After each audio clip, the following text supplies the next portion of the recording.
انا لو وفرت لك الوحده دي والسوق اتغير كاش هتلاقيها بقت تقيله جدا عليك. انا مطلوب مني رقم كبير جدا ما اقدرش ادفعه، لكن انا اقدر ادفعه اقساط وادفعه جزء من دخلي، واقدر استنى الثلاث اربع سنين دولت علشان يحصل لي الاستفاده العقاريه دي. طيب جميل، دي الجمله دي احنا بقالنا فيها اكتر من 20 سنه ان احنا بنبيع قسط وبنبيع استلامات متاخره. الحاجات الفوري بتبقى نادره وقليله ومحتاجه سيوله عاليه. بقينا 12 سنه وبقينا 15 سنه وبقينا 8 سنين، يعني بقينا حاجات تمام، برضو. حلو.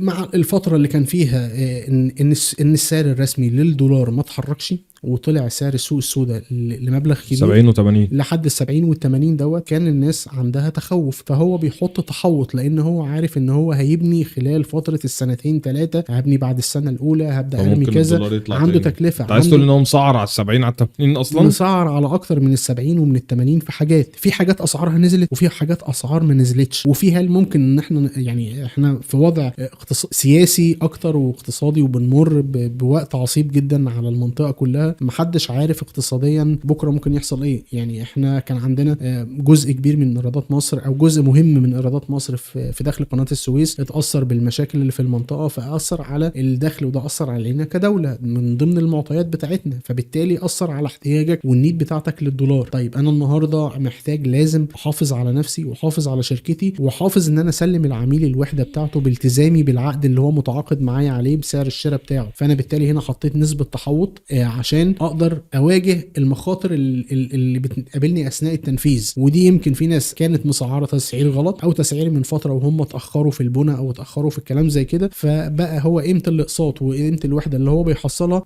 ما تخليهوش يقدر يبني الوحده دي او المشروع ده اصلا. وده حصل في بعض المناطق وحصل في مشاكل طب ما كتير. ده يلبس العميل جامد كده العميل هيخسر. ما بالظبط، ما دي حاجات من الحاجات اللي بتخسر العملاء في السوق.